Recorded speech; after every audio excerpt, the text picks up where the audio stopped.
Welcome to the NHL Weekly Show on the Grueling Truth Sports Network. I'm your host for the NHL Weekly Show, Mike Goodpaster. Right now, I'd like to welcome in my co-host, Sam McGinnis. How you doing, Sam?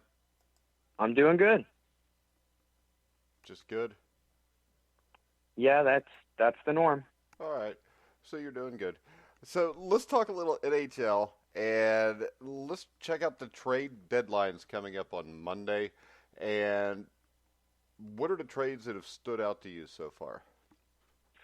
I think one of them, we talked about it last time, was Zucker, but I think the biggest one recently has got to be Tyler Toffoli to the Canucks, because he was one of the top three on most trading boards, and he went before the trade deadline. It was actually, I think, a smart move by the Canucks to get him before, as a lot of teams are doing now, right before the trade deadline. They're getting a lot of trades in right before so that they don't have more teams contending for the same person and price goes up. It's actually a smart move to get him right before like that. All right, when we look at the Canucks, what's that do for their push for the playoffs? I mean, it definitely bolsters them. I mean, we saw Tyler Toffoli's talent, especially during the Stadium Series. I wrote about this. He had first ever player to get a hat trick in an outdoor game. He's definitely very talented and will add that to the team. Okay, and when we talk about the Canucks in the Pacific Division, before we go on to any other trade news, been quite a shakeup in the last week or two. The Golden Knights now lead at 72 points. The Oilers are in second at 71. The Canucks are 70. Flames are 68. And the Arizona Coyotes are dropping. They're 4-5-1 over the last 10 games. What's your take on the Pacific Division right now?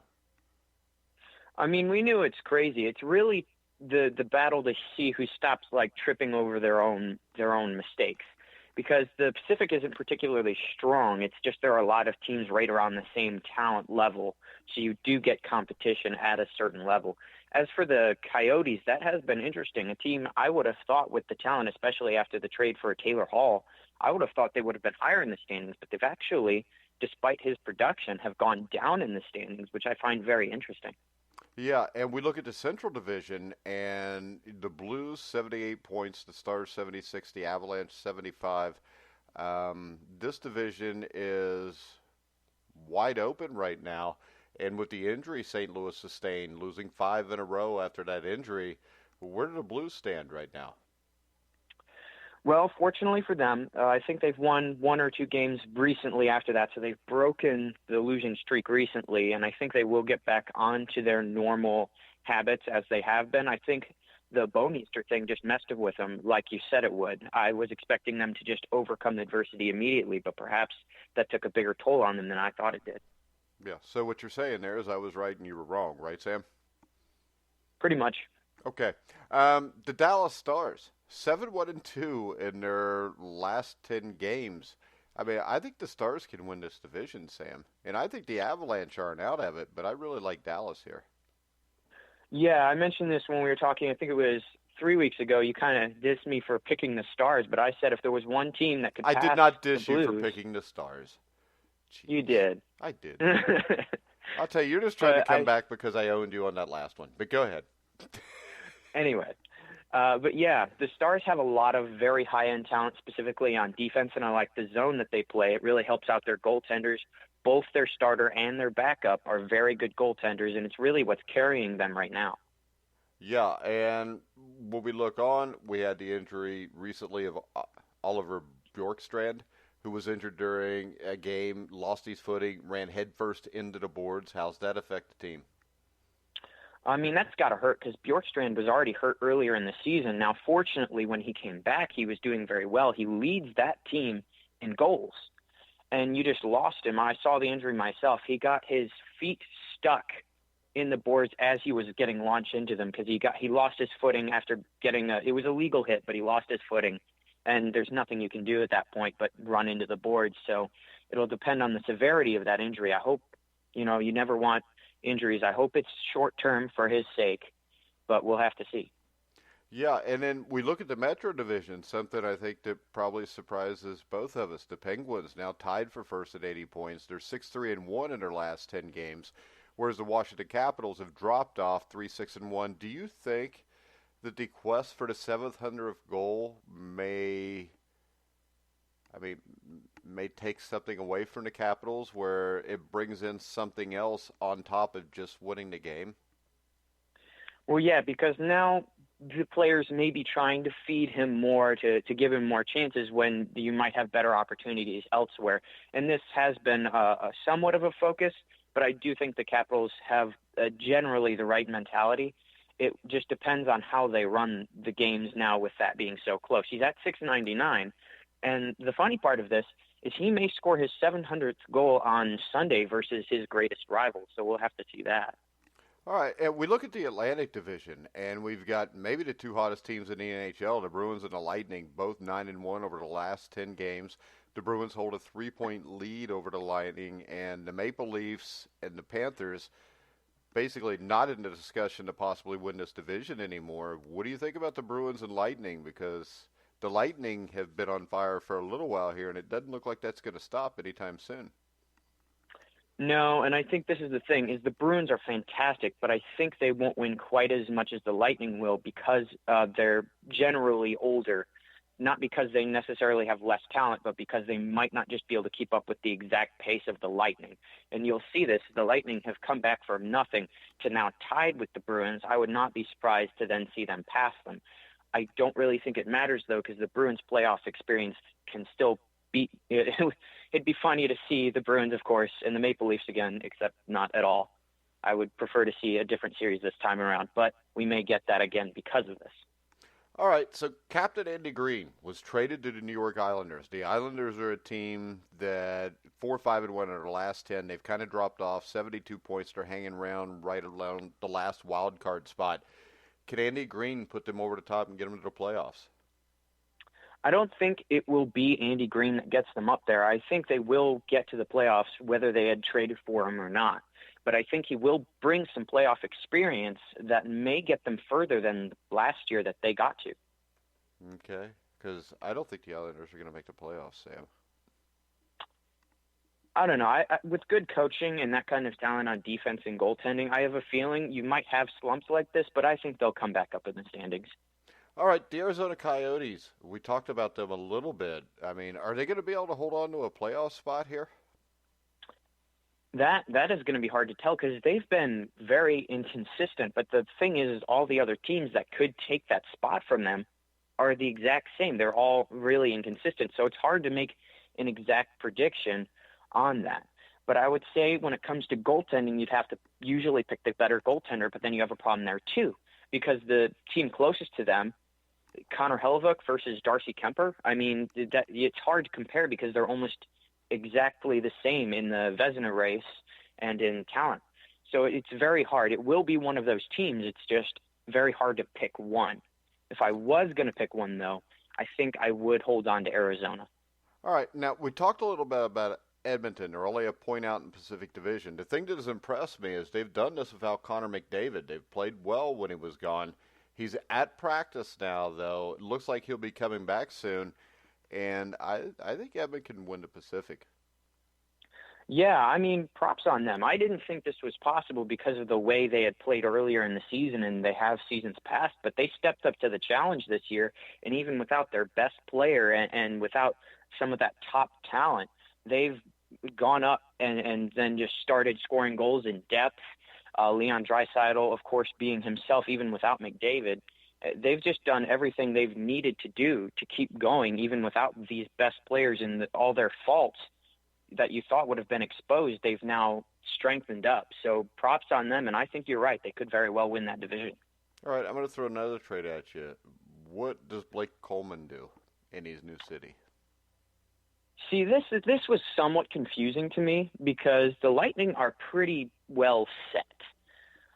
It does certainly add additional talent, but as I'm not sure if the value is going to be worth it unless they get very far in the playoffs, which, of course, the Lightning could, but we don't know till the playoffs, so we'll have to see. That trade the value of that trade will depend on how far they get in the playoffs. All right, Alec Martinez, strong debut with the Golden Knights, scored a goal in his first game. What kind of impact does Martinez make? Because the Knights have been playing really well lately, and they've got a shot with Edmonton to win that division.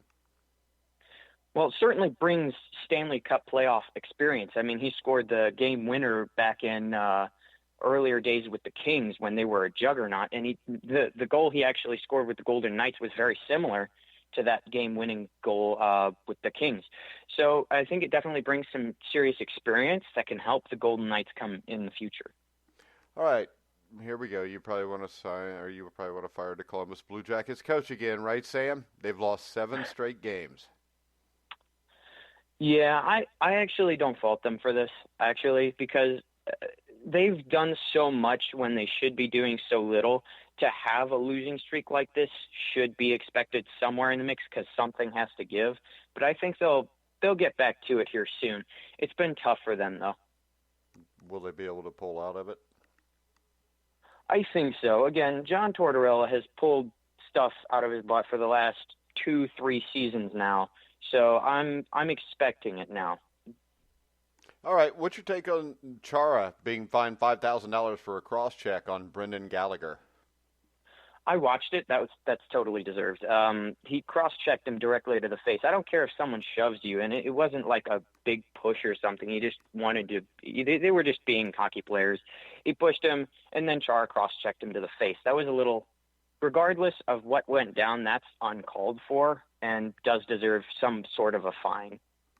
All right, and the Canadiens coach was fined $10,000 for criticizing officials.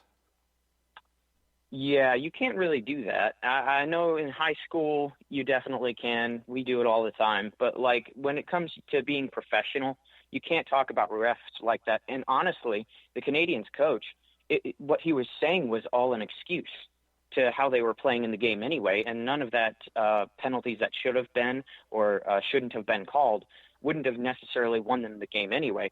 The reason they're out of the playoffs right now is because they've lost 4 times to the Red Wings. They got swept by the Red Wings in the season series.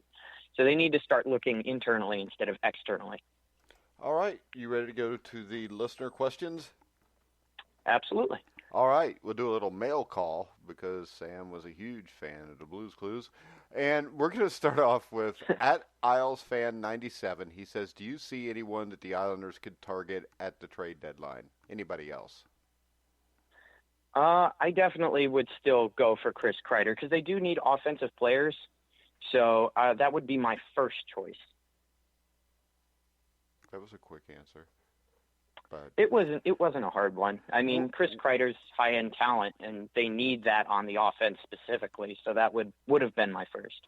now, do you think that maybe they will look for a veteran defenseman because of Adam Pelech's season-ending Achilles injury that was sustained January 2nd, and their depth has been thin there?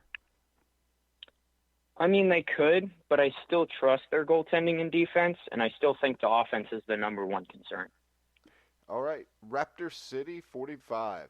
If the Toronto Maple Leafs fail to reach the playoffs, what's next for GM Kyle Dubas? Could we see a blockbuster trade? I think you could. It comes down to seeing that you're overpaying some of your great players. Now, granted, people like Austin Matthews and Mitch Marner are great, but when you focus so much money on just a few players, it kind of hinders your ability to get better players like where their weak spot is on defense. So if they were to trade one of those star players, they would still have a great offense, and they could probably get a good defenseman or two in a trade like that. Now, I wouldn't trade away Austin Matthews. What about moving William Nylander? Yeah, especially since last year he underperformed for the amount of money he was given. I could see that, and he's doing slightly better now, but he could still get some decent value for Nylander for a defenseman. All right. What about the Minnesota Wild? Do you see them trading anybody away at the deadline? I think they made their big trade with Zucker. They could. They've got more assets that they could potentially trade. I've been hoping for years that they traded Dubnyk just for the sake of a good goaltender being on a good team. But what about we'll have to see. Cavillo? I mean, he's an unrestricted free agent. Well, that comes to whether teams will want that, because some teams may not want a guy that's going to be a UFA at the end of the year. Yeah, but the thing is this, you get him for a cheaper price maybe because Minnesota is probably willing to take less because they think they're going to lose him too. and you can add a center who can help you for a playoff push. That's true. It all depends on the strategy of which team we're talking about, because each team has their own set of ideas. All right.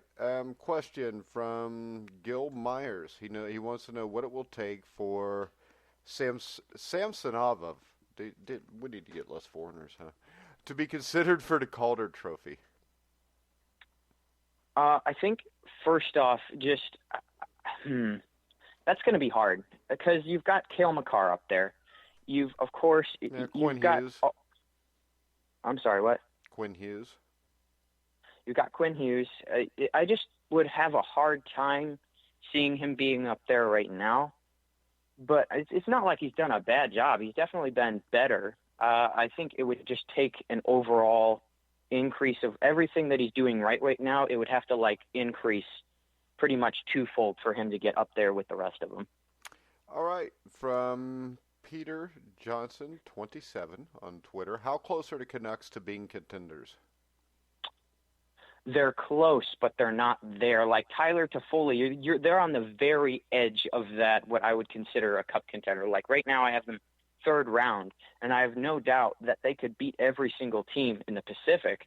But the problem comes to they still have to beat one of the teams in the Central. And all those teams are absolutely fantastic cup contenders. So they'd have to just be pushed just a little further. If they made another trade at the trade deadline, I could see them as another like Tyler Toffoli trade at the trade deadline. I could see them being contenders at that point. They're on the very edge for me, though. Like, you couldn't get any closer to being a cup contender and not being still. All right, the next question is from @Tanner_David. What will it take for Artemi Panarin to enter the Hart Trophy conversation? Again, this just comes to more. He's more goals, more assists, just overall production. Now, he has had a fantastic year, and as the Rangers, I would keep him. But I personally think that for the Hart Trophy, it definitely deserves to be Leon Draisaitl. I know Connor McDavid has had a great year even despite injuries, but Leon Draisaitl's really picked it up and then some. So I would have him. But for Panarin, it just has to push a little further. I think with Panarin, it starts with making year. the playoffs, Sam.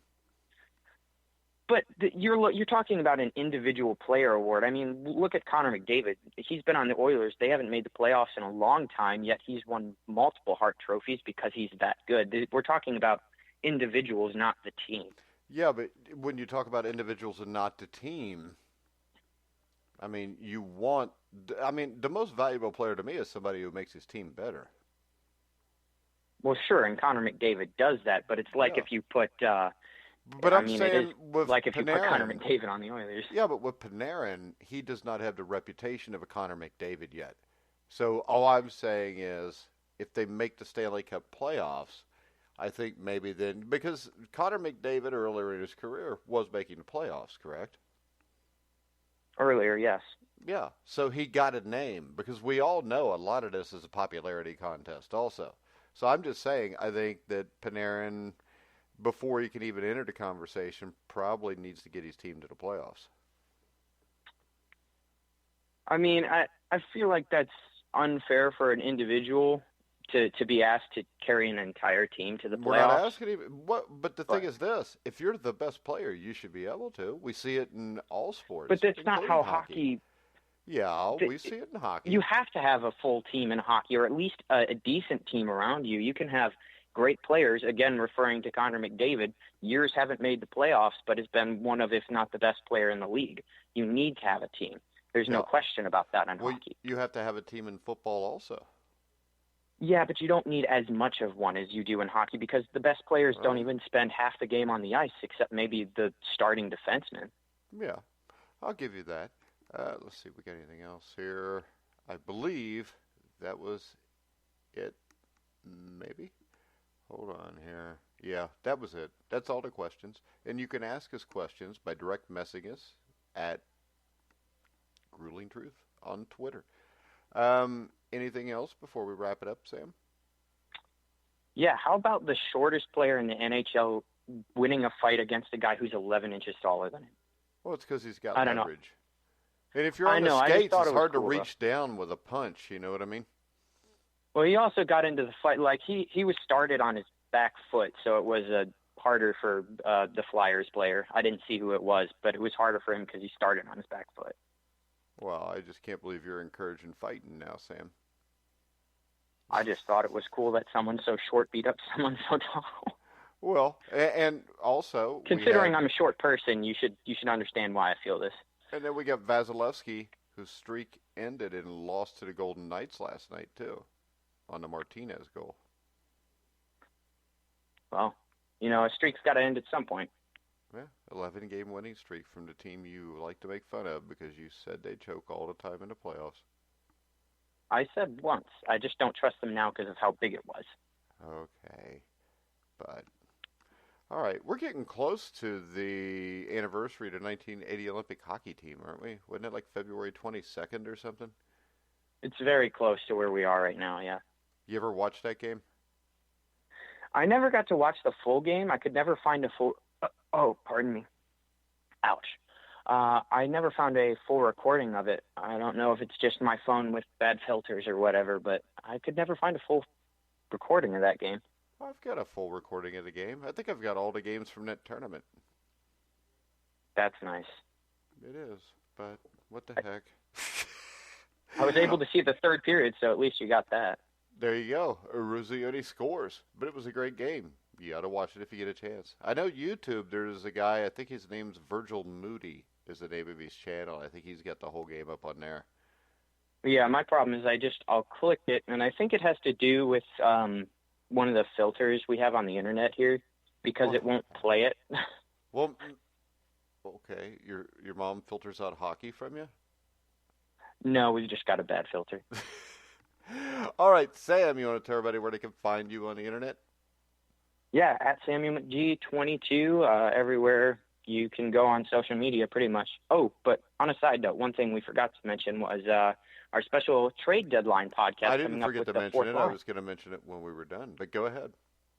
All right, yeah, we got the Fourth Line Hockey Podcast. We're going to be on with them, some guys from Alberta, on Monday at 11 p.m. Don't worry if you're not a night bird. I believe we'll be posting it in the morning. Yeah, we'll post it in the morning. You can listen to it live on Spreaker or thegruelingtruth.com at 11 o'clock Eastern on Monday nights. So make sure you check us out there.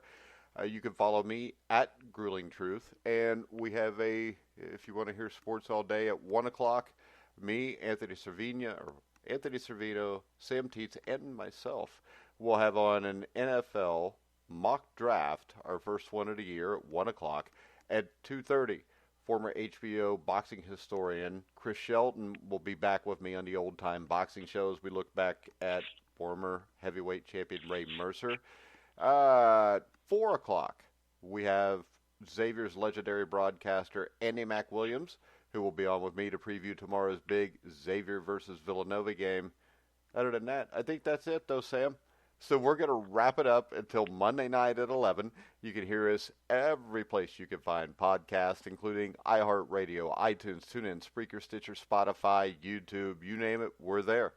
So for now, for Sam McGinnis, I'm Mike Goodpaster. You've been listening to The Grueling Truth, where the legends speak.